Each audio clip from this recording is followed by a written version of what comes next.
جو احتلام یا جماع کی وجہ سے پیدا ہوتی، ناپاکی کی حالت. یاد رکھیے کہ ان مسائل کو پڑھتے ہوئے ہو سکتا ہے آپ بہت جھجکیں یا سنتے ہوئے بہت جھجک محسوس کریں.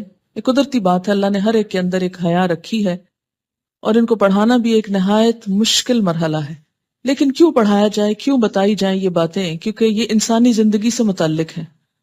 دو صورتیں ہو سکتی ہیں، ایک تو یہ کہ یہ کڑوا گھونٹ پیا جائے اور ان باتوں کی حقیقت معلوم کر کے صحیح طرز عمل اختیار کیا جائے، طہارت کا وہ معیار جو اسلام نے قائم کیا اس پر پورا اترا جائے، کیونکہ اس کے بغیر ایمان مکمل نہیں. اور دوسرا یہ کہ ان باتوں کو کھولا نہ جائے، وضاحت نہ کی جائے، بتایا نہ جائے اور شرم و حیا کا نام لے کر ان سب مسائل کو دبایا جائے.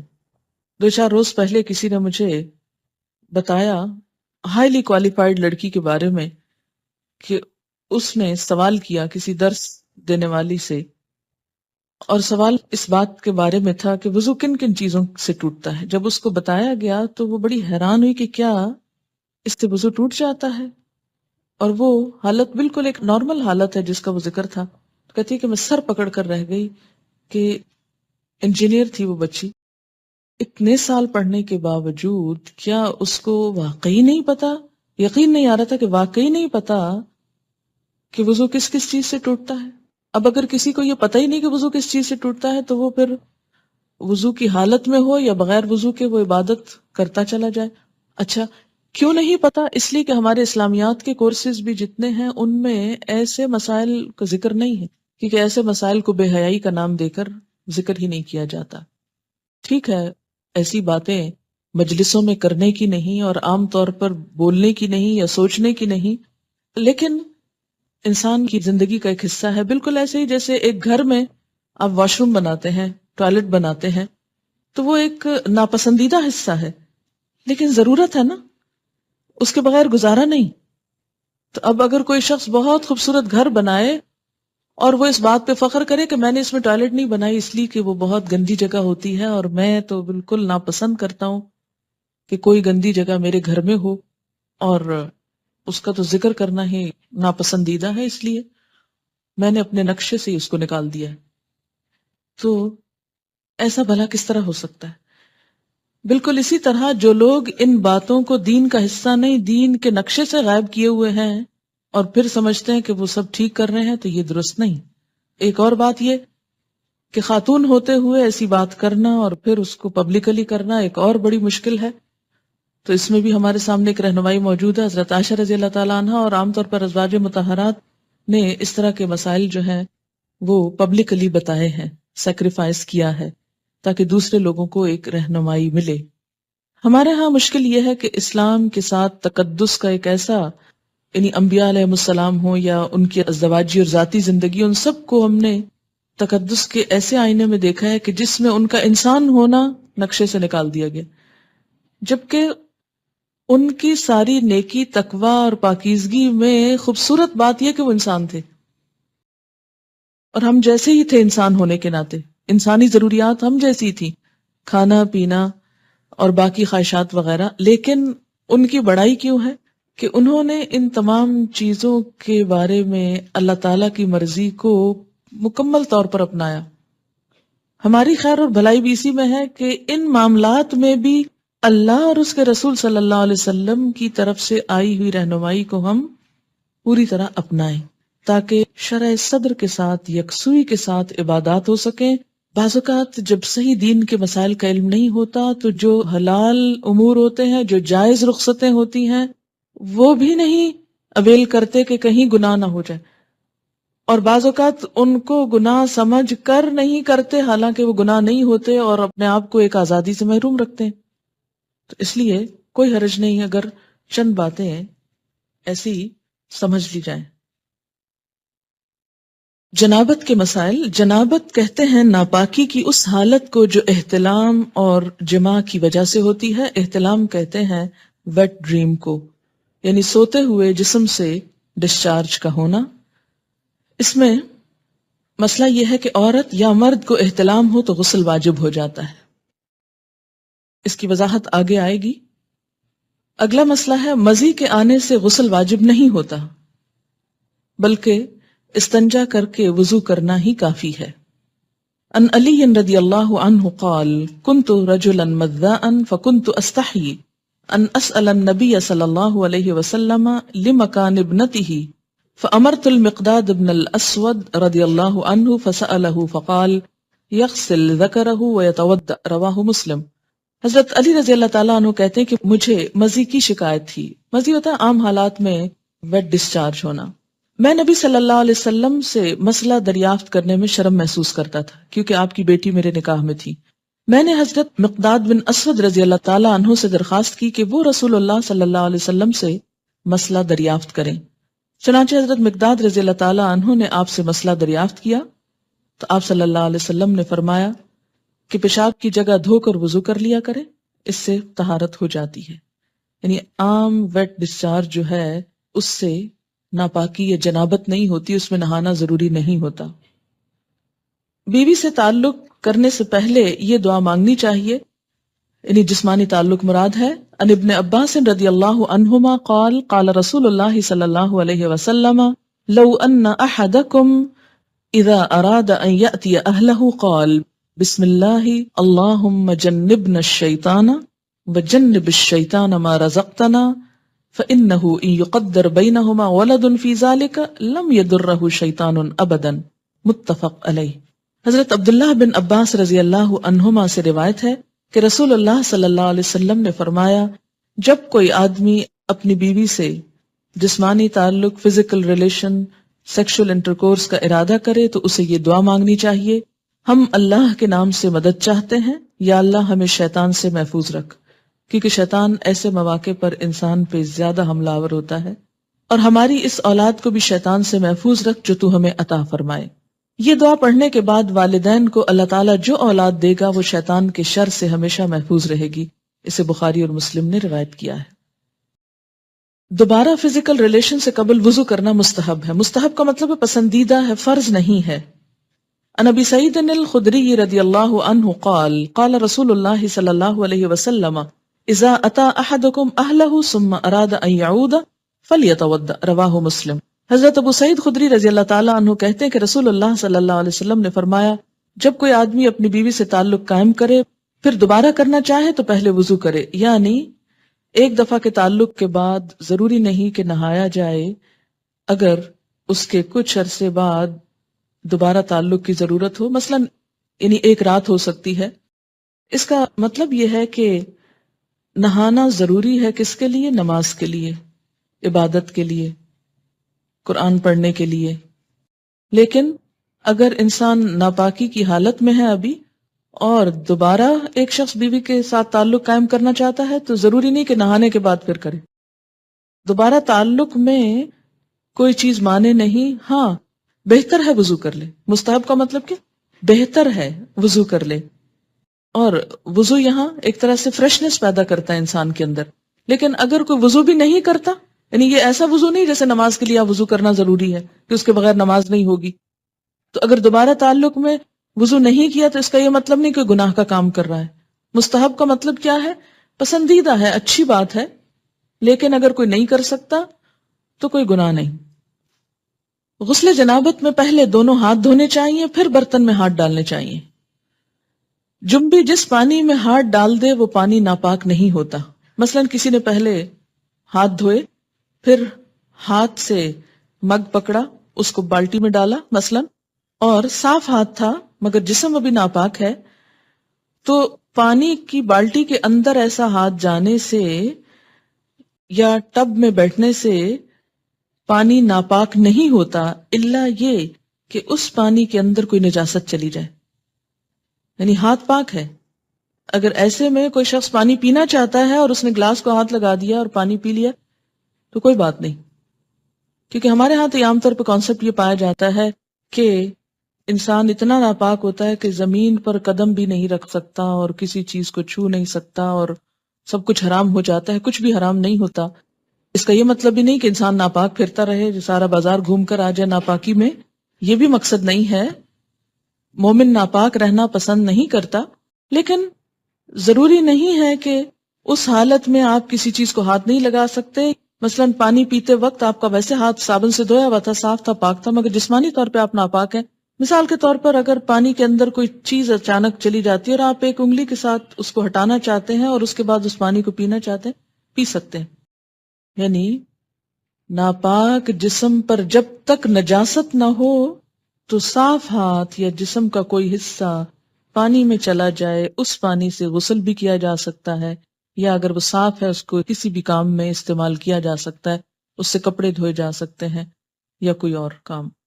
عن ابن عباس رضی اللہ عنہما قال اغتسل بعض ازواج النبی صلی اللہ علیہ وسلم فی جفنة فجاء النبی صلی اللہ علیہ وسلم لیتودأ منها او یغتسل فقالت له یا رسول اللہ انی کنت جنبا فقال ان الماء لا يجنب.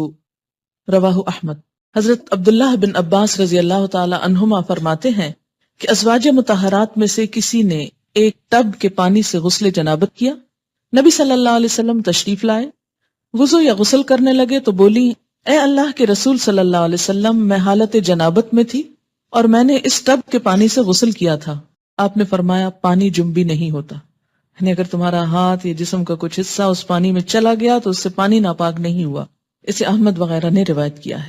حالت جنابت میں کسی سے مصافحہ کرنا، سلام دعا کرنا یا بات چیت کرنا جائز ہے. عن ابی ہریرہ رضی اللہ عنہ ان النبی صلی اللہ علیہ وسلم لقیہ فی بعض طریق المدینۃ وہو جنب فانخنست منہ فذهب فاغتسل ثم جاء فقال این کنت یا ابا ہریرہ قال كنت جنبا فکرہت ان اجالسک وانا علی غیر طہارۃ قال سبحان اللہ ان المؤمن لا ينجس. رواہ البخاری. حضرت ابو ہریرہ رضی اللہ تعالی عنہ کہتے ہیں کہ مدینہ کے کسی گلی میں ان کی نبی صلی اللہ علیہ وسلم سے ملاقات ہوئی. اس وقت حضرت ابو ہریرہ جنبی تھے، چنانچہ وہ وہاں سے کھسک گئے، جا کر غسل کیا، پھر خدمت اقدس میں حاضر ہوئے. آپ نے پوچھا ابو ہریرہ تم کہاں چلے گئے تھے؟ حضرت ابو ہریرہ نے عرض کیا میں حالت جنابت میں تھا، لہٰذا میں نے آپ کے پاس اس حالت میں بیٹھنا اچھا نہ سمجھا. آپ نے فرمایا سبحان اللہ، مومن کسی بھی حالت میں ناپاک نہیں ہوتا. اسے بخاری نے روایت کیا ہے. یعنی اگر ایسی حالت میں مثلا کوئی مہمان آ گیا ہے یا بچہ رو رہا ہے یا کوئی اور ایسا دنیا کا ضروری کام پڑ جاتا ہے انسان کو، کوئی ٹیلی فون آ جاتا ہے، بات کرنی پڑ جاتی ہے، تو کسی بھی کام میں حالت جنابت مانے نہیں. حالت جنابت مانے ہے کس میں؟ عبادات میں. لیکن یاد رکھیے اس کا یہ مطلب نہیں کہ انسان ناپاکی میں ہی گھومتا پھرتا رہے بے وجہ، جلد از جلد پاک ہو، لیکن یہ سمجھنا کہ نہیں میں اچھوت ہو گیا، اب کسی کے سامنے نہیں جا سکتا یا کسی سے بات نہیں کر سکتا، تو ایسی بات نہیں ہے. حالت جنابت میں کھانے پینے کے لیے ہاتھ دھونا کافی ہے، البتہ وضو کرنا افضل ہے. عن عائشہ رضی اللہ عنہا ان النبی صلی اللہ علیہ وسلم کان اذا اراد ان یأکل وهو جنب غسل یدیہ. رواہ ابن ماجہ. حضرت عائشہ رضی اللہ تعالی عنہا کہتی ہیں کہ رسول اللہ صلی اللہ علیہ وسلم حالت جنابت میں کوئی چیز کھانا چاہتے تو پہلے اپنے ہاتھ دھو لیتے. اسے ابن ماجہ نے روایت کیا ہے. یعنی حالت جنابت میں کھا سکتے ہیں، اور خاص طور پر جیسے رمضان کا مہینہ ہے، یعنی رمضان میں اگر کوئی شخص حالت جنابت میں اٹھتا ہے، سحری کا وقت ہے، سحری کھا سکتا ہے اور کھانے کے بعد نماز سے پہلے نہا سکتا ہے. یعنی حالت جنابت میں اگر روزے کا کچھ حصہ شامل ہو گیا صبح کے وقت کو کوئی حرج نہیں، اللہ یہ کہ نماز تو نہیں چھوڑی جا سکتی، وہ تو پڑھی جائے گی. کتنی دیر لگے گی؟ آدھا گھنٹہ، گھنٹہ، کیونکہ اس کے بعد تو سورج بھی نکل آئے گا اگر نہیں نہائے تو نماز جائے گی. تو ایسا روزہ کیا روزہ جس میں نماز ہی نہ پڑھی گئی. ان عائشہ رضی اللہ عنہا قالت کان رسول اللہ صلی اللہ علیہ وسلم اذا کان جنبا فاراد ان یأکل او ینام تودأ وضوءه للصلاۃ. رواہ مسلم. حضرت عائشہ رضی اللہ تعالی عنہا فرماتی ہیں کہ رسول اللہ صلی اللہ علیہ وسلم حالت جنابت میں کھانا یا سونا چاہتے تو پہلے نماز کی طرح وضو کر لیتے. اسے مسلم نے روایت کیا. اور یہ وضو فرض میں نہیں ہے، واجب میں نہیں ہے، یہ مستحب میں ہے. یعنی ایک اچھی فیلنگ کے لیے نہانے میں ٹائم لگتا ہے تو کوئی بھی کام کرنے سے پہلے وضو کر لیا جائے. جنبی مسجد سے گزر سکتا ہے لیکن ٹھہر نہیں سکتا. حالت جنابت میں اگر کسی کو مسجد سے گزرنا پڑ رہا ہے، مثلاً اس کا گھر ہے مسجد کے اوپر اور رستہ ایسا ہے کہ صحن سے گزر کے اوپر چڑھتا ہے، تو ایسی صورت میں گزرنا جائز ہے، لیکن وہاں بیٹھ جانا یا دن گزارنا یہ درست نہیں. عن جابر رضی اللہ عنہ قال کان احدنا یمر فی المسجد جنبا مجتازا رواہ سعید بن منصور. حضرت جابر رضی اللہ تعالی عنہ فرماتے ہیں کہ ہم حالت جنابت میں مسجد سے گزر جایا کرتے تھے. اسے سعید بن منصور نے روایت کیا ہے. حالت جنابت میں زبانی اللہ کا ذکر کرنا جائز ہے. مثلا انسان صبح اٹھا ہے تو اٹھ کے دعا جو پڑھی جاتی ہے الحمدللہ الذی احیانا بعد ما اماتنا والیہ النشور پڑھ سکتا ہے. اسی طرح اگر صبح شام کی دعائیں پڑھ رہا ہے تو پڑھ سکتا ہے, یا استغفار کرنا چاہتا ہے تو کر سکتا ہے. رات کو سوتے میں کوئی خواب برا آ گیا تو وہ دعا پڑھ سکتا ہے, یا نیند نہیں آ رہی تو کچھ ذکر کرنا چاہتا ہے اور لیکن ہے حالت جنابت میں تو کوئی رکاوٹ نہیں, زبانی اللہ کا ذکر کر سکتا ہے. یا اسی طرح جیسے سوتے وقت آیت الکرسی پڑھی جاتی ہے. سونے کے آداب آپ نے پڑھے ہوں گے کہ دائیں طرف کروٹ لے کر ہاتھ گال کے نیچے رکھ کے آیت الکرسی پڑھ کے چاروں طرف پھونک مار دی جائے. اب اگر حالت جنابت میں انسان تو کیا آیت الکرسی نہیں پڑھے گا؟ پڑھے گا, کوئی حرج نہیں. ان عائشہ رضی اللہ عنہا قالت کان النبی صلی اللہ علیہ وسلم یذکر اللہ علی کل احیانہ رواہ مسلم. حضرت عائشہ رضی اللہ تعالی عنہا فرماتی ہیں کہ نبی اکرم صلی اللہ علیہ وسلم ہر حالت میں اللہ کا ذکر کیا کرتے تھے. اسے مسلم نے روایت کیا ہے. جنبی کو قرآن پاک پڑھنا یا پڑھانا منع ہے. یعنی یہ نہیں کہ آپ حالت جنابت میں ہیں اور آپ کہیں جی کھانے کی اجازت ہے, پکانے کی اجازت ہے, سلام دعا کی اجازت ہے, چلو تلاوت شروع کر دیتے ہیں یا تعلیم شروع کر دیتے ہیں. نہیں, اس کی اجازت نہیں ہے. پاک آدمی وضو کے بغیر قرآن مجید پڑھ سکتا ہے. یعنی وضو نہیں ہے لیکن ویسے قرآن کی تلاوت آپ کر رہے ہیں تو ٹیکسٹ کو ہاتھ نہیں لگائیے اور پڑھتے جائیے, کیونکہ بعض لوگوں کو ایسی بیماری بھی ہوتی ہے کہ ان کا وضو زیادہ دیر تک باقی نہیں رہتا. ایسے میں لوگ قرآن, ذکر, عبادت سب چھوڑ کے بیٹھ جاتے ہیں فارغ. نہیں, وضو نماز کے لیے شرط ہے, طواف کے لیے شرط ہے. اگر صرف قرآن کی تلاوت کرنا مقصود ہے یا تعلیم دینا تو کوئی حرج نہیں. ان علی رضی اللہ عنہ قال کان النبی صلی اللہ علیہ وسلم یقرئنا القرآن علی کل حال ما لم یکن جنبا رواہ الترمذی. حضرت علی رضی اللہ تعالی عنہ فرماتے ہیں کہ نبی اکرم صلی اللہ علیہ وسلم حالت جنابت کے علاوہ ہر حال میں ہمیں قرآن مجید پڑھایا کرتے تھے.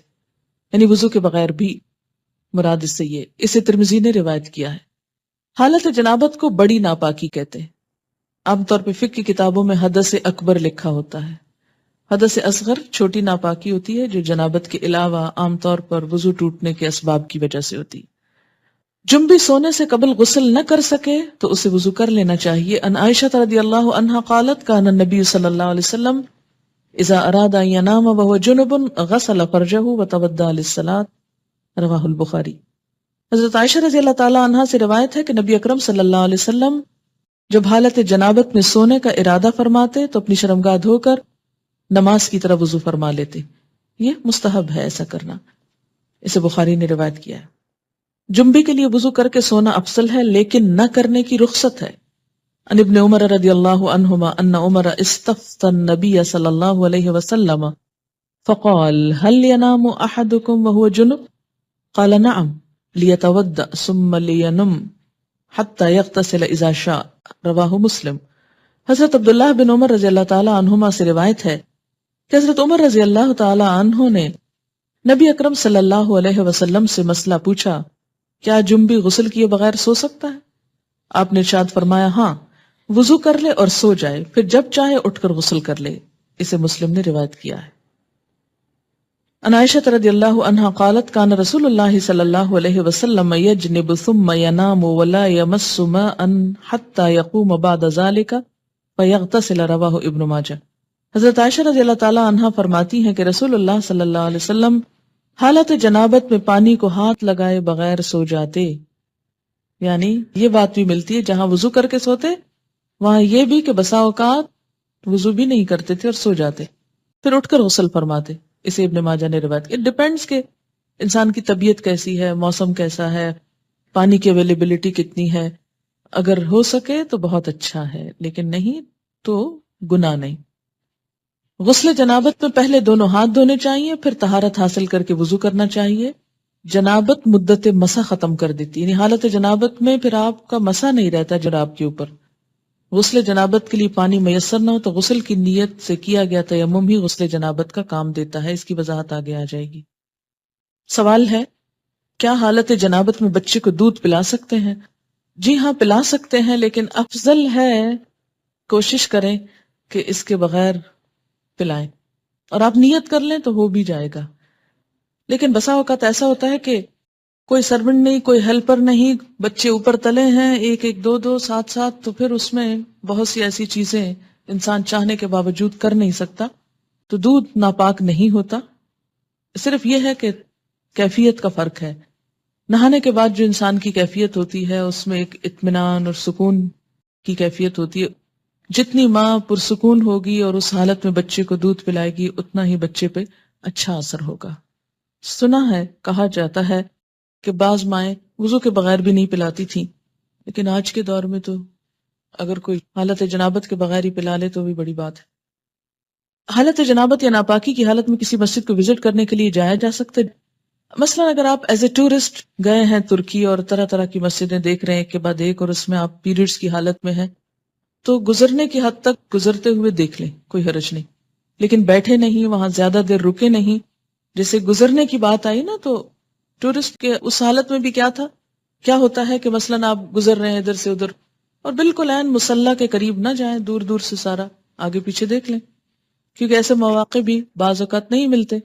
اس لیے کہ ناپاکی کی حالت میں ایک پاک جگہ پر بیٹھ کر وہ اس کی ایک کیفیت میں فرق آتا ہے. حالت جنابت میں اگر غسل سے پہلے کوئی آ جائے اور انسان صاف کپڑے پہن لے تو غسل کے بعد دوبارہ وہی کپڑے پہن سکتے ہیں یا وہ کپڑے ناپاک ہو جاتے ہیں اور کوئی اور کپڑے پہننا ہوتے ہیں؟ نہیں، جب تک کسی کپڑے کو کوئی نجاست لگی ہوئی نظر نہ آئے یا محسوس نہ ہو اس وقت تک وہ کپڑے پاک ہوتے ہیں اور ان کو دوبارہ نہا کر پہن سکتے ہیں. ہم نے آج تک ایسے مسائل کا ذکر اپنے گھروں اسکولوں میں کبھی نہیں سنا، اس لیے آج یہ پڑھتے ہوئے بہت مشکل پیش آ رہی ہے. اب آپ پڑھاتی ہیں تو بہت سی ٹرمز ایسی ہیں جو کبھی سنی ہی نہیں یا سمجھ ہی نہیں آ رہی. مثلاً احتلام کیا ہوتا ہے؟ یہ ٹرم تو کبھی اردو یا انگلش میں سنی ہی نہیں، لا حول ولا قوت. تو کبھی اردو یا انگلش میں اس طرح مزی ویٹ ڈسچارج کیا ہوتا ہے؟ میں ان میرڈ ہوں، شاید اس لیے بھی چیزیں مجھے سمجھ میں نہیں آ رہی. نہیں، مزی اور احتلام کا تعلق میرڈ یا ان میرڈ ہونے سے نہیں ہے. احتلام ہوتا ہے نیند کی حالت میں کوئی ایسا خواب انسان دیکھے کہ جس کے بعد وہ کافی مقدار میں ویٹ ڈسچارج اپنے جسم پر پائے اور ایسا گمان ہو جیسے خدا نخواستہ سوتے ہوئے پیشاب نکل گیا ہے جسم سے. ٹھیک ہے، خواب یاد ہو یا نہ ہو. جیسے لیکوریا کا ڈسچارج تو خواتین کو عام طور پر معلوم ہی ہے کہ کس طرح ہوتا ہے. جیسے لیکوریا کا ڈسچارج ہوتا ہے ایسے ہی اس سے ذرا زیادہ مقدار میں ڈسچارج جو ہے وہ محسوس ہو سوتے وقت، تو وہ احتلام ہوتا ہے. یعنی احتلام کا تعلق سونے سے ہوتا ہے، نیند سے. ایک صحابیہ ہیں، وہ حضور صلی اللہ علیہ وسلم کے پاس یہی مسئلہ لے کر آئیں. کہنے لگی اے اللہ کے رسول صلی اللہ علیہ وسلم، کیا عورتوں کو بھی احتلام ہو سکتا ہے؟ یعنی عموماً یہ مردوں کو ہوتا ہے لیکن کیا عورتوں کو بھی ہو سکتا ہے؟ تو اس پر آپ نے فرمایا کہ ہاں ہو سکتا ہے، کیونکہ بچہ عورت کے مشابہ بھی تو ہوتا ہے، عورت سے بھی تو بچے کی شباہت ہوتی ہے. ٹھیک ہے، تو سیکشل انٹرکورس کے بغیر اگر نیند کی حالت میں کوئی خواب دیکھنے یا نہ دیکھنے پر ایسا پانی انسان دیکھے کہ جو زیادہ مقدار میں ہو، عام نارمل روٹین میں جیسے لیکوریا وغیرہ تھوڑا بہت سپاٹنگ ہو گئی، وہ نہیں، زیادہ مقدار میں، اس کو احتلام کہتے ہیں. اس سے انسان ناپاک ہو جاتا ہے. اور بعض اوقات ہو سکتا ہے کہ کسی خاتون کو کبھی بھی ایسی کیفیت نہ ہوئی ہو. بسا اوقات جسمانی کیفیت، آب و ہوا، کئی چیزیں انسان کے مزاج میں اثر ڈالتی ہیں، تو بعض لوگوں کو ایسی تکلیف ہو سکتی ہے. اگر کسی کے ساتھ ایسا نہیں ہوا تو وہ پریشان نہ ہو کہ میں تو شاید اب نارمل انسان ہوں. نہیں، اٹ ڈیپینڈس. اور اگر کسی کے ساتھ ایسی کوئی کیفیت ہو جائے تو وہ یہ نہ سمجھے کہ میں کوئی بہت برا انسان ہوں. ایکچولی ہوتا یہ کہ ہمارا بیہیویئر کیا ہے اور ہم ان چیزوں کو کس انداز سے پیش کر رہے ہیں. اگر آپ اس کو فطری چیز سمجھیں تو آپ کو کچھ بھی اس میں نہیں فیل ہوگا. پھر مثلاً ایک میڈیکل کا اسٹوڈنٹ جو ہے وہ جب ڈسیکشن شروع کرتا ہے، ٹھیک ہے، اس شروع میں بہت گھبراہٹ اور بہت پریشانی ہوتی، لیکن ایک ایک پارٹ، اور آپ دیکھیں کہ جو ہماری بچیاں کو ایجوکیشن میں پڑھتی ہیں وہاں تو عورت مرد سب مل کر ایک کام کر رہے ہوتے ہیں اور وہاں تو کبھی کسی نے کہا کہ یہ بہت غلط کام کر رہے ہو آپ. اور میں سمجھتی ہوں کہ ایسی چیزیں مردوں اور عورتوں کو مل کے نہیں کرنی چاہیے، لیکن اگر دین کے لیے یہی بات کرنی پڑ جائے تو ہم کہتے ہیں ہائے ہمارے دین میں ایسی بے حیائی کی باتیں. یعنی میڈیکل کی بکس میں سب لکھا ہوا ہے اور سب جائز ہے اور وہ بھی انسان پڑھتے ہیں، لیکن دین کی کسی کتاب میں ایسی کوئی بات لکھی ہوئی ہے تو یہ بالکل درست نہیں. اور یہ کیسا دین ہے؟ یہ ہمارا ایک بہت نیگیٹو ایٹیچیوڈ ہے معاشرے کے اندر دین کے معاملات میں، جو کہ درست نہیں. اور اس کی وجہ سے کئی بیماریاں پھر پیدا ہوتی، عبادت میں خلل ہوتا ہے. ماں ہونے کی حیثیت سے نہ صرف یہ کہ بیٹی، بلکہ اگر بیٹوں کو بھی کوئی اور بتانے والا نہیں تو بہت آرام کے ساتھ آپ ان کو نارمل وے میں بتا سکتے ہیں، کوئی حرج نہیں. جی ہاں، ہمارے ہاں عموماً یہ تو اسکولوں میں جیسے سیکس ایجوکیشن ہوتی ہے اور بعض اوقات اتنے بھونڈے طریقے سے ہوتی ہے کہ وہ اس کے فائدے کی بجائے کئی نقصان ہوتے. تو اٹ ڈیپینڈس کہ آپ ایک مسئلے کو، ایک پرابلم کو یا ایک چیز کو کس طرح ایکسپلین کرتے ہیں. ٹھیک ہے نا؟ تو خود اپنے اندر پہلے کانفیڈنس پیدا کریں کہ آپ کی نیت کیا ہے ایک بات کرنے کی، کیوں سکھانا چاہتے ہیں، کیوں سمجھانا چاہتے ہیں. یہ نہیں کہ آپ خود ساتھ ہنسنا شروع کر دیں اور شرمانا شروع کر دیں اور سب کو ہنسانا شروع کر دیں. یہ ہنسنے کی باتیں نہیں، مجھے سمجھ میں نہیں آتی ان باتوں میں سے ہنسنے کی کون سی بات ہے.